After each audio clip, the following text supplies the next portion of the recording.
Sign up for CNN's Wonder Theory Science newsletter. Explore the universe with news on fascinating discoveries, scientific advancements, and more. CNN. Whether it's wildfires that sweep across the West Coast, storms rolling in from the Pacific Ocean, or dense fog that blankets the Pacific Northwest, a new weather satellite will be able to track them all.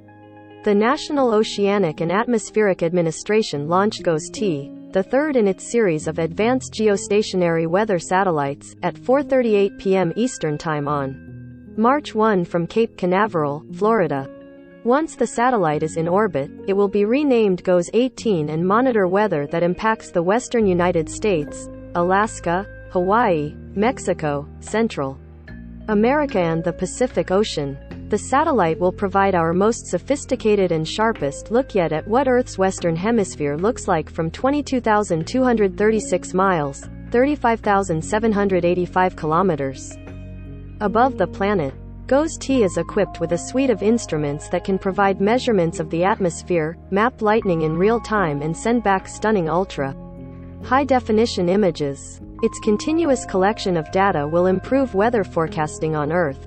Together with the GOES-16 satellite, which launched in 2016, the two will actively monitor more than half the globe, spanning from the west coast of Africa to New. This artist's rendering shows a GOES spacecraft in orbit around Earth. The observations from these satellites are even more critical now, when the U.S. is experiencing a record number of billion-dollar disasters, said Pam Sullivan, director of NOAA's GOES-R program, during a press conference. Compared to the previous generation, GOES-R satellites deliver 60 times more imagery, and they have a new lightning camera to track severe storms that spawn tornadoes and damaging winds. The northeastern part of the Pacific Ocean is where many of the storms that impact the U.S. begin. Since many of the weather systems of the United States move from west to east, GOES-T will improve model forecasts for the entire country, said James Yo, Chief Administrative Officer for the Joint Center for Satellite Data Assimilation, during a press conference on Tuesday. And it's not just reporting back weather on Earth. GOES-18 will also keep an eye on solar storms and space weather, providing early warnings ahead of any possible disruptions to our power grid on Earth. Tracking dangerous conditions. Flooding and mudslides in coastal areas can often be traced to a type of weather phenomena called atmospheric rivers. These rivers in the sky deliver columns of water vapor from the tropics and release rain or snow when they make landfall, according to NOAA. Hurricanes that form in the Pacific can spin toward Hawaii or Mexico. The GOES-T satellite will provide better monitoring of both types of weather events. Warm ocean surface temperatures can contribute to the formation of hurricanes, so the satellite's monitoring of these increases could provide early warning about hurricane formation. New satellite will vastly improve your weather forecast.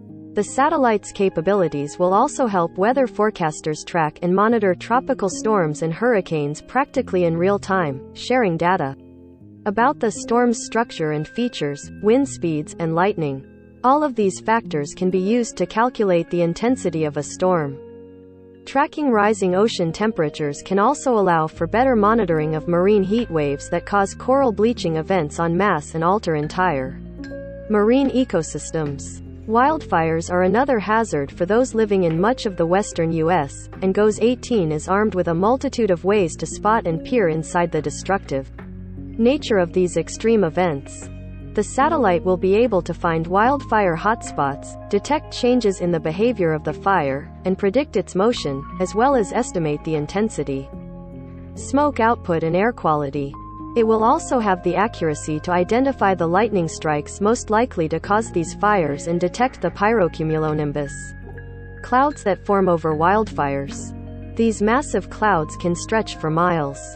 A dangerous combination of their size and heat allows the clouds to create their own weather and threaten firefighters trapped beneath them. The newest high-resolution weather images from space are here.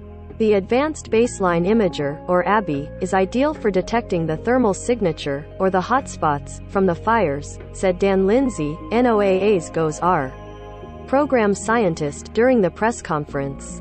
Sometimes, it's even able to detect the fires before they're reported from the public.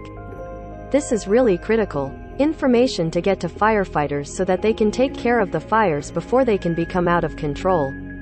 The satellite's ABI can scan our planet 5 times faster with 4 times the resolution of previous geostationary satellites. And the instrument recently surprised NOAA scientists with another previously unknown capability, detecting pressure waves from volcanic eruptions, which they were able to do after the recent Tonga eruption. And the GOES satellites don't just monitor Earth. They have specialized instruments that image the sun and spot solar flares and monitor incoming space radiation particles. Without proper tracking or early warnings, this space weather can damage satellites that provide the basis for our communications in GPS, as well as spacecraft like the International Space Station. Once GOES 18 is operational, it will replace the current GOES 17 satellite, which will remain in orbit as a spare. Post-launch testing of GOES 17 in 2018 revealed an issue with the cooling system on the satellite's imager, leading to a loss of imagery from time to time. This issue was corrected in the ABI for GOES 18, which will effectively replace GOES 17's monitoring of the Western Hemisphere. The agency anticipates that the first imagery and data from GOES 18 will be available in the summer of 2023.